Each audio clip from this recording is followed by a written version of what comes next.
Good morning, everyone. Thank you for joining me. How are you? Have a good day, everyone, and God bless you. Alright, now we will come to today's news. I guess we figured out how to get illegals deported out of the country. It's actually sitting the Martha's Vineyard setting into places that Democrats love to virtual single from, but don't like to actually deal with issues when it's at their doorstep, and especially with the issue of illegal immigration that's happening in this nation. So when Ron DeSantis sent buses and flew demand into Bartered Vineyard, they had a complete and utter meltdown. They did not, they were beside themselves. They most welcoming community. We welcome diversity. We want diversity. Diversity is our strength. When they were actually faced with diversity, they quickly became white supremacist and loaded the migrants back onto a bus and said, you're welcome here, but you're not welcome here, and they sent them on their way. That is how the white liberal Democrat communist views actual illegal immigration. It's okay for everyone else have to deal with it when it hits the rich part of the ultra-wealthy, uber-wealthy Democrats. No, we got deport them out of here. We're not so loving and inclusive. We actually really thought we were. We just like virtual signaling and forcing diversity on everyone else. And I went wrong, and Governor Abbott sent 50 more buses tomorrow to video send 50 more to him, just inundate them with so much. It was such a huge crisis to have called military. I thought that was racist.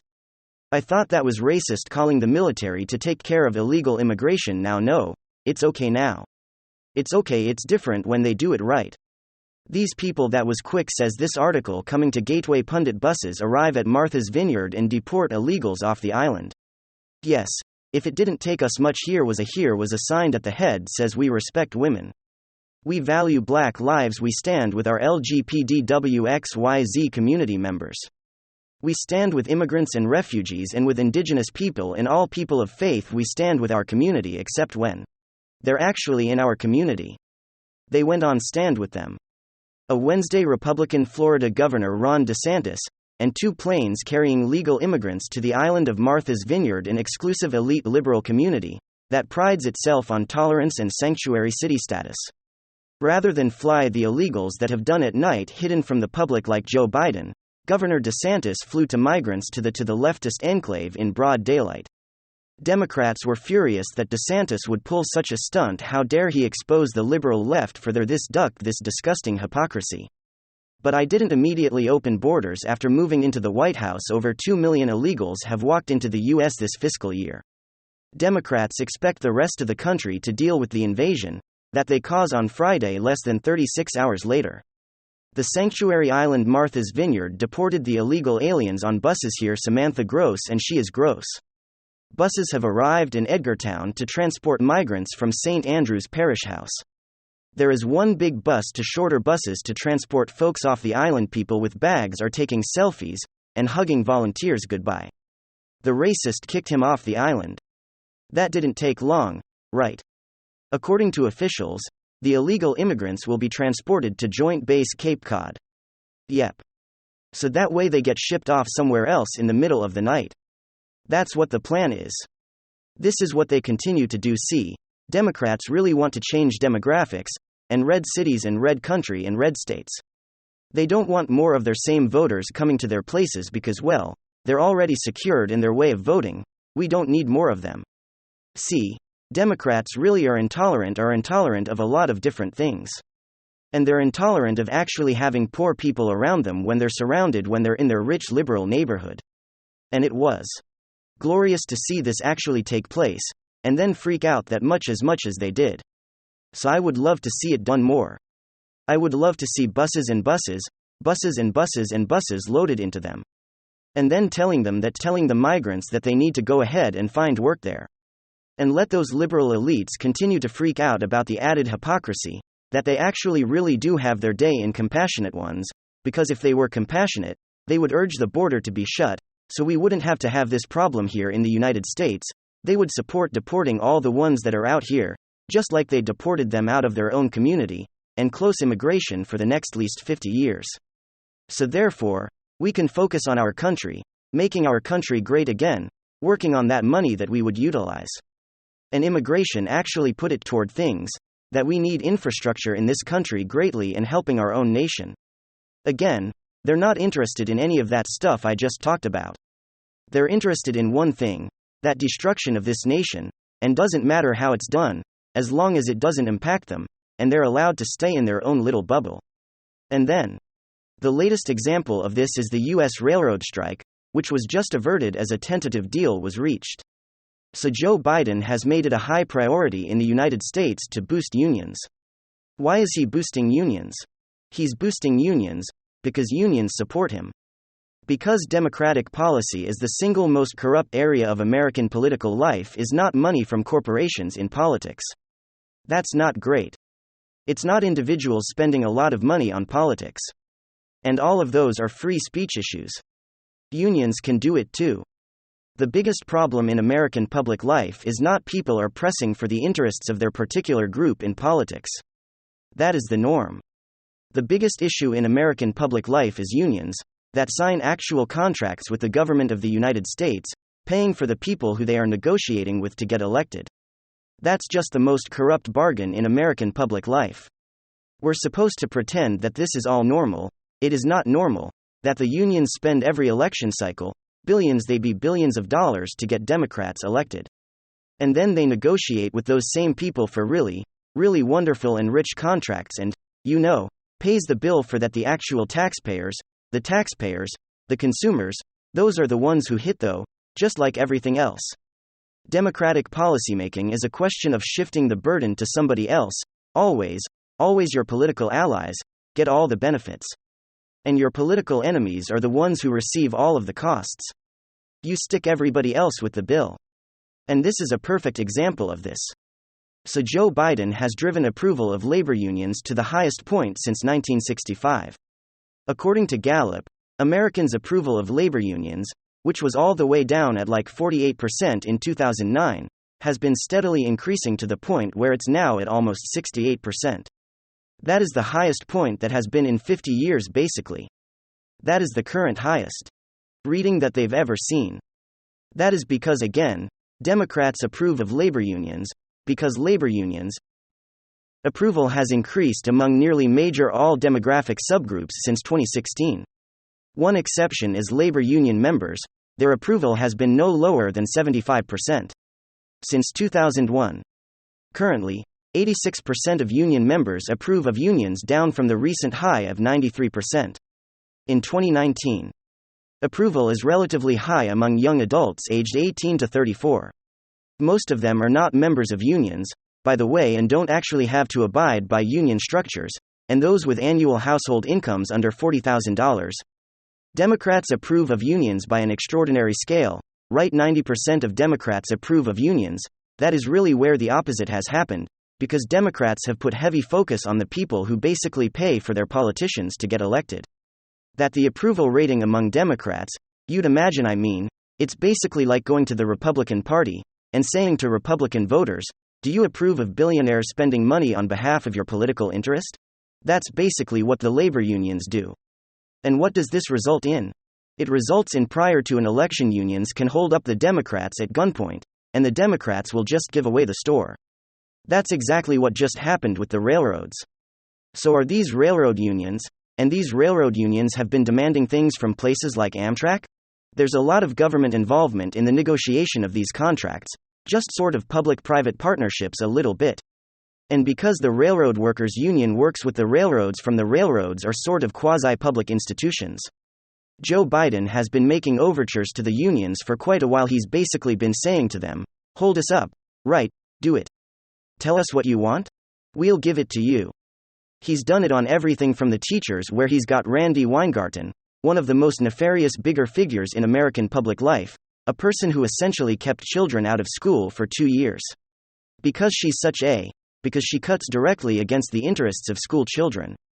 She basically runs education policy at the Biden administration. You have labor unions that are running the ports that have contributed heavily to the supply chain crisis. And now directly prior to the midterm elections. This was no coincidence. The railroad unions decided they were basically going to hold up the store, and the amount of damage that was likely to have been done if this railroad strike had happened would have been egregious, which meant that they had Joe Biden over a barrel. And Joe Biden was then going to hold all of the railroads over a barrel, all of the railroad owners and private-public partnerships and all the rest of this. How bad was it going to be? Well, the strike, according to the New York Times, would have exacerbated the congestion that has plagued American ports. It would have brought fresh pressure to bear on trucking companies' most obvious alternatives for moving freight. As they complain, they still can't find enough drivers who would have stymied the movement of goods, just as politicians in markets wrestle with soaring prices for consumer products. Rail moves roughly 2/5 of long-distance American freight and 1/3 of exports, making the stakes enormous. Also, rail is a central component of a complex global supply chain that depends on the coordinated movements of cargo ships, trains, and trucks. So, what exactly was going to happen here? Well, what was going to happen here is more economic disaster. And Joe Biden couldn't have that before a midterm election, so he gave away the store. How much did the Biden administration give away the store in this deal that was just cut with the railroad unions? It's so bad they won't even release the details of the deal. That's how bad the deal is, the government kind of bad deal, and like it's secret. It's a secret deal. When's the last time the government had a secret deal? And was amazing for the American people. It just worked out unbelievably well. The answer's never, obviously. According to the Wall Street Journal, the White House had Thursday it had reached a tentative agreement to avoid a potential railway strike, and threatened to shut down a crucial vein of the U.S. economy. And this is beautiful democratic policy at its height: incentivize the unions to hold you up, give them whatever they want. And guess who gets to pay the price for this? Taxpayers and consumers. Wonderful. Everybody else pays the price, just not Joe Biden. Joe Biden said the tentative deal is an important win for our economy and the American people.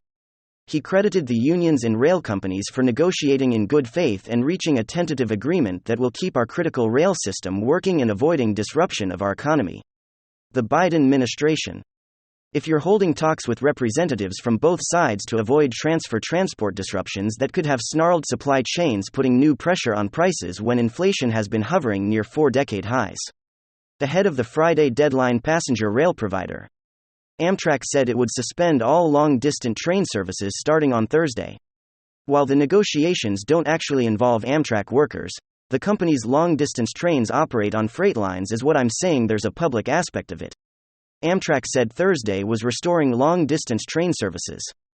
The company was contacting customers to accommodate them on the first available departures.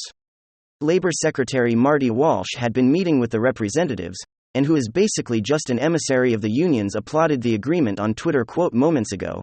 Following more than 20 consecutive hours of negotiations at the Department of Labor, the rail companies and union negotiators came to a tentative agreement that balances the needs of workers' businesses in the nation's economy. The White House didn't specify the details of the tentative deal. But who did spill some of the details? The Association of American Railroads, which represents the nation's freight railroads. They said 3 unions representing about 60,000 workers had reached a tentative agreement. So what exactly is in this agreement that the Biden administration just forced through, which is going to increase your costs? Okay, there's no question about this. How sweet is this deal for the unions? The new contracts provide real employees with a 24% wage increase during the 5-year period 2020 through 2024. I have a question. It is now, as you noticed, 2022, so that means that they're going to be making up, I assume, whatever grand was not made up during 2022. And they're just backdating it to pretend that there's a wage increase that they can include net 24%. Alright, fine. How many of you, over the next couple of years, expect a 1/4 pay increase? Is that something that's baked into your contract where you work? Kind of a sweet deal, does it not? This also, by the way, includes an immediate payout on average to all the employees of $11,000 upon ratification. To get a ton sounds pretty sweet, right? I mean, what have you at your job right now? You got a 25% pay increase over the next 2 years, because remember, it is 2022 plus you also got an $11,000 signing bonus. Sounds pretty amazing, right? Sounds pretty great. Why almost is that the Biden administration basically went to all of these railroad companies and said, you better your brains or your name is going to be on this piece of paper. Because we cannot afford to go into a midterm election with snarled supply lines and Transportation Secretary Pete Buttigieg trying to go back on paternity leave. The association's not mentioned whether changes to attendance policies were made as part of the deal. The AR said the terms of reach following the recommendations. of the Presidential Emergency Board number 250, which was established by the White House to investigate the dispute. There it is. So the White House basically put together a blue ribbon commission, and then they crammed down the deal. Earlier, one of the unions representing us railroad workers had its members had rejected a tentative agreement its leaders had reached. The International Association of Machinists and Aerospace Workers, or IAM, had said its 4,900 members had voted to reject an agreement reached with the biggest U.S. freight railroads. As part of broader negotiations, a central dispute was over attendance policies, and in scheduled days off if workers or their family members got sick. To other labor unions had also raised the issue and were seeking to include changes to attendance policies in the talks. So now these agreements are going to go back to the unions for a vote. Under the deal, the parties agreed to a post-ratification cooling-off period expected to last several weeks. If the talks have broken down and led to a strike, Congress could have intervened to delay or stop any strike. But White House officials were reluctant to call on Congress to step in to extend the deadline for negotiations or force resolution to the spirit, of course, didn't want Democrats in Congress to have to go back to their union crony districts and tell the unions that we stopped you from destroying the supply chains in the middle of an emerging recession. Alright folks, that's the update. Have a great weekend. We will have more updates for you this weekend. Thank you very much.